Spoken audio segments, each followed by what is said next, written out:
ការបង្រៀនកូនក្មេងត្រឹមតែពាក្យសម្ដីតើវាគ្រប់គ្រាន់ដែរឬទេចំពោះខ្ញុំគិតថាការបង្រៀនត្រឹមពាក្យសម្ដីគឺអត់ទាន់គ្រប់គ្រាន់ទេដោយសារភាគច្រើនកូនក្មេងគាត់រៀនពីសកម្មភាពដែលគាត់ឃើញច្រើនជាងអ្វីដែលយើងប្រាប់ព្រោះដោយសារគាត់អត់ទាន់បែងចែកបានថាតើអ្វីដែលយើងប្រាប់ហ្នឹងល្អឬក៏មិនល្អទេប៉ុន្តែយើងប្រាប់គាត់ថាឧទាហរណ៍ដូចជាថាកុំឲ្យលេង iPad វាមិនល្អទេលេងទូរស័ព្ទច្រើនគឺខូចភ្នែកអីអញ្ចឹងយើងក៏ព្យាយាមប្រាប់គាត់នៅផលប៉ះពាល់អាក្រក់ប៉ុន្តែផ្ទុយទៅវិញពេលដែលយើងនៅជាមួយគាត់យើងបែរជាអង្គុយលេងទូរស័ព្ទមិនខ្វល់ពីគាត់ឬក៏ទុកគាត់ចោលលេងជាមួយគាត់បានថាលេងទូរស័ព្ទច្រើនម៉ោងឲ្យគាត់ឃើញអញ្ចឹង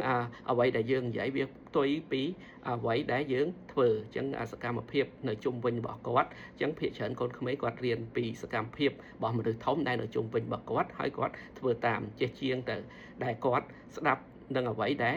យើងប្រាប់គាត់ស្ដាប់បានប៉ុន្តែគាត់អត់ទាន់បានអាចបែងចែកបានថា